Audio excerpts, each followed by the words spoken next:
दोस्तों, हमारा ब्रह्मांड अजीबोगरीब तत्वों और रहस्यों से भरा पड़ा है। जितना हम इसे जानने की कोशिश करते हैं वो हमें उतना ही चौंकाता है।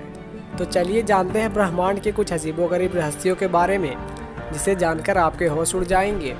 दोस्तों, आपने बरमुंडा ट्रायंगल का नाम सुना होगा। अटलांटिक महासागर में वो इलाका जहां बहुत से विमान और जहाज रहस्यमयी तरीकों से गायब हो जाते हैं। सदियों से इस राज को सुलझाने की कोशिश हो रही है, पर क्या आपको पता है कि अंतरिक्ष में भी एक ऐसा इलाका है जिसे बरमुंडा कहा जाता है।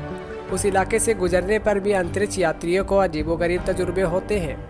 उस इलाके से गुजरते वक्त अंतरिक्ष यात्रियों के सिस्टम और कंप्यूटर में खराबी आ जाती है। अंतरिक्ष यात्रियों को भयंकर चमक भी दिखाई देती है। नासा के एस्ट्रोनॉट टेरी वट्स बताते हैं कि उन्हें पहले ही स्पेस मिशन में इसका तजुर्बा हुआ था। वो सोने ही जा रहे थे कि आंखों में भयंकर सफ़ेद किरणों से आंखें चकाचौंध हो गई। वैसे टेरी ये भी बताते हैं कि अंतरिक्ष यात्री बनने से पहले ही उन्होंने इसके बारे में पढ़ा था। वो ये जानते थे कि स्पेस में ऐसा इलाका है जिसे अंतरिक्ष का बरमुंडा कहा जाता है।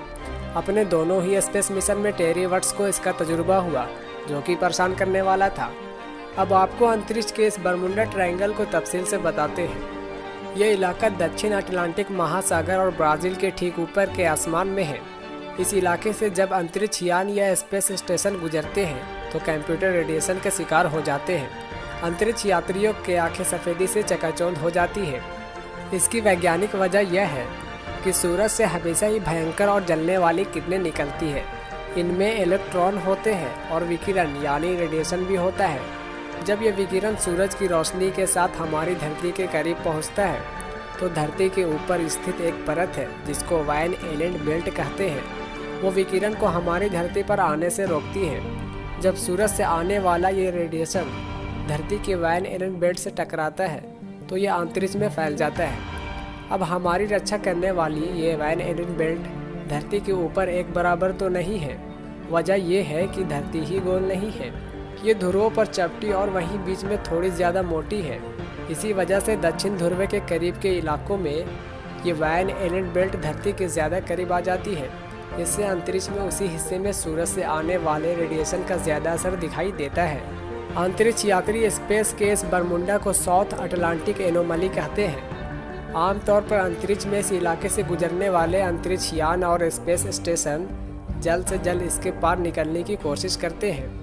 नासा के अंतरिक्ष यात्री टेरी वट्स बताते हैं कि इस इलाके से गुजरने वाले सैटेलाइट को भी रेडिएशन का हमला झेलना पड़ता है। कंप्यूटर सिस्टम काम करना बंद कर देते हैं। इसी वजह से नासा की अंतरिक्ष दूरबीन हबल इस इलाके से गुजरते वक्त काम करना बंद कर देती है। टेरी वट्स बताते हैं कि अंतरिक्ष में इस रेडिएशन से बचने का सबसे अच्छा तरीका पानी है। पानी के 23 किलो वजन वाले बैग की मदद से एक दीवार खड़ी करके अंतरिक्ष यात्री रेडिएशन के हमले से खुद को बचा सकते हैं। वैसे सूरज से चलने वाली विकिरण की इस आंधी की वजह से हमें बेहद खूबसूरत कुदरती नज़ारा देखने को मिलता है। सूरज और धरती की चुंबक की किरणें टकराने से ध्रुव पर हमें हरे रंग की रोशनी देखने को मिलता है।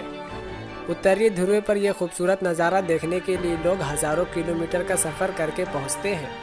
टेरी वट्स बताते हैं कि अंतरिक्ष में ये नज़ारा और भी खूबसूरत दिखता है। बल्कि वो ये तक कहते हैं कि नॉर्दर्न लाइट्स की ऐसी तस्वीर धरती से आप देख ही नहीं सकते। स्पेस स्टेशन पर रहने के दौरान टेरी वट्स ने उस हरी रोशनी के बीच से गुजरने का भी तजुर्बा किया था। वैसे तो धरती पर मुमकिन ही नहीं। सोलर रेडिएशन की अंतरिक्ष में लगातार निगरानी की जाती है। इसके लिए अंतरिक्ष यात्री हमेशा एक रेडिएशन मीटर साथ रखते हैं। टेरी का कहना है कि अब तो बहुत से स्पेस मिशन प्लान किए जा रहे हैं, इसलिए हमें ज़्यादा से ज़्यादा अक्लमंद मशीनें चाहिए होगी जो ऐसे विकिरण से खुद ही जूझ सके।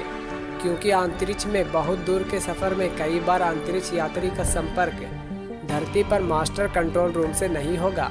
ऐसे में ये मशीन खुद ब खुद हालात को निपट सके, इसके लिए हमें नए कंप्यूटर बनाने होंगे।